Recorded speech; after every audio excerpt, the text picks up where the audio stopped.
Hello,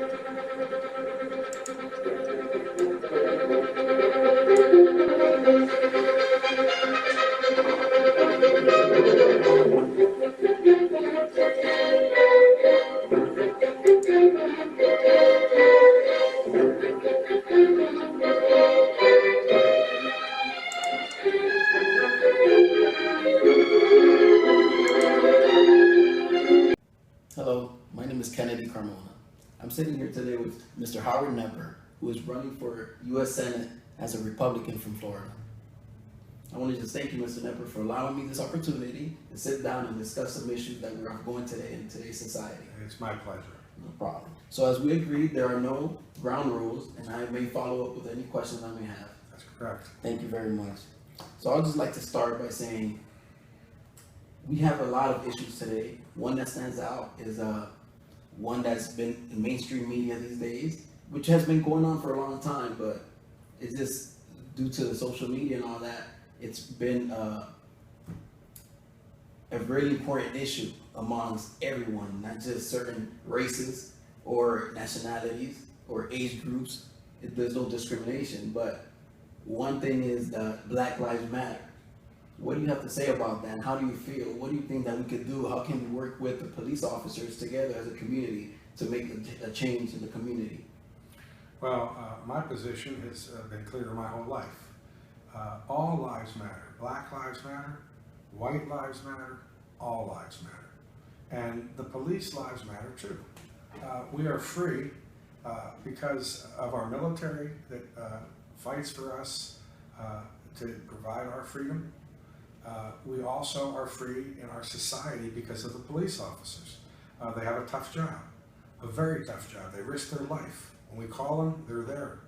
And they come to protect us. But they're also under stress. And that would be understandable. I mean, if you're out in the public and you're risking your life and you may never go back to your family, people have to understand that. They are sacrificing their life for us. Now, we've had some terrible tragedies over the last years, and specifically lately. I have some ideas that I think could help on both sides. And again, we have to start talking about these ideas. Just because I'm bringing up an idea doesn't mean that it's the right one. So here's what I think. I believe, and I want to kind of, they're two separate issues, but the theory behind them are somewhat similar. There was a time not too long ago that mortgage brokers were out of control. And because they got out of control and they were not able to meet the standards to protect people from borrowing money, the federal government and the Congress enacted laws to make sure that mortgage brokers were federalized, from the standpoint that they had to meet state requirements to continue to be a mortgage broker, but then they had to meet federal requirements. They had to go into a federal computer, and they then had to get some testing, some further education. And if they didn't do that, they couldn't be a mortgage broker. They could keep going back to try to pass the tests and continue to meet the federal guidelines, but this was set by Congress. Now, I understand that a lot of people feel that the government is too much into people's business. I feel that way too. But one thing that we might want to think about is police officers perhaps being federalized. Now, that doesn't take away anything that they have to do under the states or their municipalities. They would still have to do whatever the state or the municipality where they're working in. They have to meet those standards and whatever testing is required. But in order for to get help to the police officers that need help, we would have federal testing. Now that would be set forth by Congress. It would take years, but they would have to have many hearings on this subject. And then they would come up with something where every single police officer, no matter where you are in the United States, would have to go through that federal testing. It might be a test of a certain amount of questions, and if they didn't pass those tests, say it was 100 questions, some additional possible, some psychiatrical testing, I don't know. But whatever it would be equal and fair for every single police officer. And it wouldn't matter if you were just starting out as a police officer. It wouldn't matter if you were a sergeant, a captain. It would be every single police officer would have to go through that yearly testing by the federal government. Now, again, I want to emphasize that if the officer did not pass that federal testing, it wouldn't mean he would lose his job. He just would not be out in the street with a weapon. Now, we have to understand that the police have to use deadly force with their judgment, and we have to have confidence in the police. They sometimes have to use deadly force to protect the public, and they have to protect their own lives. But I think it's time to at least have a discussion that the officers that can't pass that federal testing, to get them the help that they need so they can pass the federal testing and they can go back out with a weapon.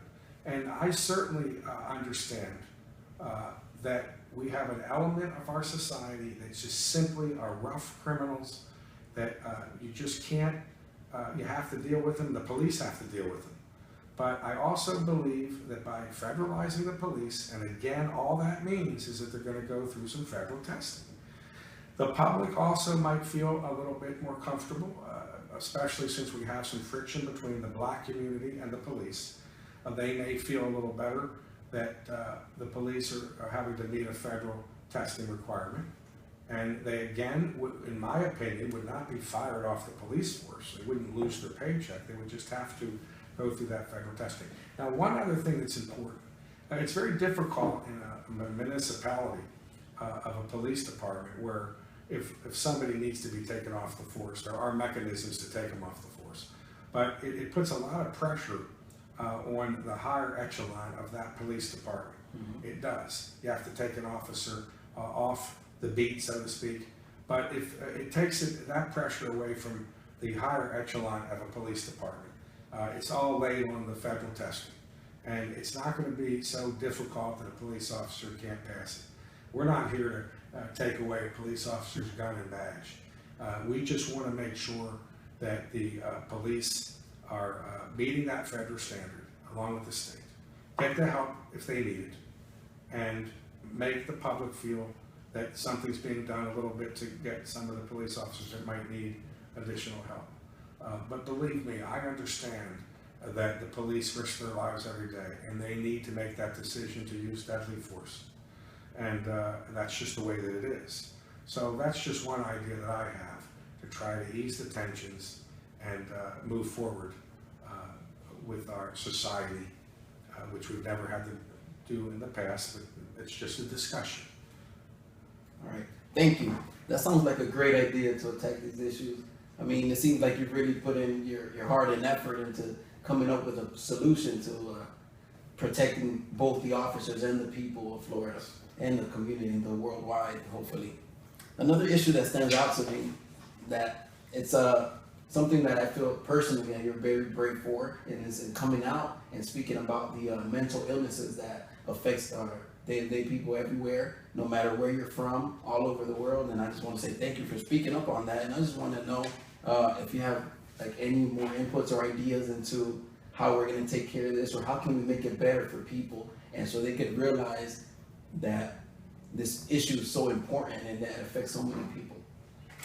That's a good question, and I have given 1 or 2 speeches on this, and I'll continue to. As you may have heard in some speeches, that I was born with a condition called bipolar, and I conquered it. Okay, I've been very successful in my life, and at my age of 55 years old, I want to be able to help people as much as I can get the stigma away from it. Mental illness and bipolar has no barriers. It doesn't matter whether you're rich or you're poor, black, white, Hispanic, any nationality, any race, any profession. You could be a judge, you could be an attorney, a doctor. It doesn't matter what you are in our society. Bipolar illness and mental illness affects everybody. And approximately 30 million people in America suffer from mental illness. And these people can get well, and they can go to work, and they can have a life. Many families are destroyed over it. They have children, they don't know what to do. But there is something they can do. But they have to have the education to know how to get help for it and be educated about it. Now, we have many organizations all over the country that help the mentally ill and the bipolar illness. But there is one idea that I feel is important to talk about, and that is this. We have urgent care for people that have a physical illness, okay? And going down to a simple cold, to a scratch on their finger, whatever it is, you have urgent care now all over America. And you can go in and you can get the help you need in a real nice, sanitary, state-of-the-art facility. But we don't have that for a person that might be suffering from mental illness and depression. It's very difficult for someone that's suffering from mental illness that doesn't have health care, doesn't have the means to get the help, to be able to go through the internet or the yellow pages and reach the help that they need. So what I am proposing is to have urgent care, which would be possibly entitled the Bipolar Urgent Care Center. It doesn't matter what it's called, but it would just be like the urgent care for physical illness. And we're making it accessible to people all throughout the country, thousands of facilities, where they can recognize it, they can go in to the facility that would be state-of-the-art, okay? It's different than going into a hospital, into an emergency room and waiting, especially a person that might be depressed or really seriously mentally ill. They would be able to have access 24 hours a day, 7 days a week. If I'm sent to the Senate, if you're mentally ill or you suffer from bipolar illness, you can believe that I'm going to be your voice in the Senate to make sure that we continue to have more funding available for the mentally ill and people that suffer from bipolar illness. Now, one of the things that I would propose as part of a bill to present to Congress is that the federal government could provide funds for this nonprofit organization that would be set up by the states, and it would be nonprofit, and it would be accessible to people that need it immediately. A person that is suffering from mental illness or a depression, they need to get immediately cared for immediately, not waiting 3 and 4 and 5 hours, not trying to come up with the money. So we can afford to do this.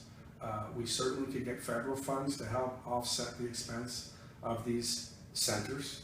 And I feel strongly that it's time that we take another step towards helping the mentally ill and people that are bipolar. We can't shove this under the rug any longer, but we have to do something about it. And I think the urgent care centers that would be all over the United States would certainly help somebody if they are going to perhaps take their life or take somebody else's life or just suffering themselves. They will be able to walk into a state-of-the-art facility, get the help that they need, get to work, and that helps create income taxes. It's really another side to it. All of the people that are mentally ill, they don't want to be in the position they're in, but it's a lack of funding. And I'll say one other thing. I am a Republican, and I have been frustrated and said before sometimes that I said once I was ashamed to be a Republican. It's not that. After the Dallas shooting, I was very frustrated. And I have a lot of frustration with my own party. But I believe in bringing together as much as possible Democrats and Republicans. But what I will say is this. If we replace Obamacare, Senator Kennedy fought his whole life to get health care for people with pre-existing conditions. And if the Republican Party, the party that I belong to, if they want to repeal Obamacare and make it better, that's fine. But there has to be pre-existing conditions. And I know that Donald Trump, who I support with Governor Pence, not every issue, and I'll stand up to them on the issues that I don't agree with, like immigration, okay? But I will tell you that he does have it right when it comes to pre-existing conditions for everybody. He said he wouldn't let anybody lay in the street needing health care, and I wouldn't either. So he and I are on the same page of that issue, and I respect him for saying that, and I believe he means what he's saying. But I'll make sure if I go to the Senate that I am a voice for the mentally ill and for people that suffer from the bipolar disorder. I understand it very, very well. I conquered it. I understand it.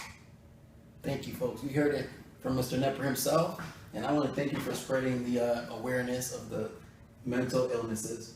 I just have one more question, and when you're running up against such a senator as Marco Rubio himself, do you feel yourself like you have any challenges when it comes to knowing his record? I didn't expect that question. I really didn't. Mr. Rubio is, his record speaks for itself. Okay, the problem is that, and I'll speak about that in other videos about the media, because I really believe the media is very important to our society. But sometimes the media gets it right, and sometimes they don't get it right. And what I mean by that is the people of Florida have to hear from all the candidates, such as myself. Marco Rubio has a record that is absolutely deplorable.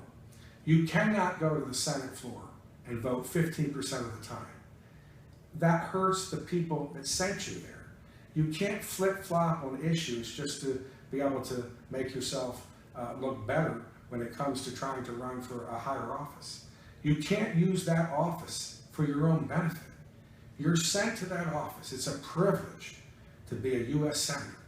And you're sent there to fight for the people every single day. Every single person in Florida, every voter in Florida, every person in Florida, dealing with every issue. That's why you're sent to that office. Mr. Rubio did not do that. To send him back to Washington again, it would be absolutely ridiculous, and I just don't believe that the people of Florida would do it.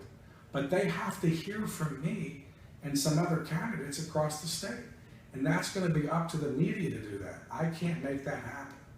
And as far as the Democrats on the other side, they absolutely cannot be sent to Washington. If we want the same thing we've had for 8 years, you'll send Patrick Murphy to Washington. He doesn't have the experience of a lifetime that I have in business for 35 years. All you have to do is watch and listen to my videos, listen to what he has done as a freshman congressman, and look at Marco Rubio's record, and then decide intelligently who you feel should be the right person to become the next U.S. Senator. Who's going to work with the Trump administration? Who's going to cross the aisle with the Democrats? Who's not going to flip-flop on issues? Who's going to take passionately creating jobs, Social Security, our national security? Howard Knepper will do that. And I am a write-in candidate. And there's nothing wrong with a write-in candidate. There's been many people that have run as a write-in candidate and made it to office. It's just Florida has a stigma about that. It's the person that's qualified to do the best job for the people of Florida. All you have to do is write my name in where it says write-in candidate. Don't write anybody's name, and you have to write in somebody's name that's qualified by the Florida Division of Elections, and I'm qualified to be your next senator. Just write my name in. Let's go down in history. Let me be the first senator to go to Washington for the people of Florida as a write-in candidate, and then also be one of the best senators.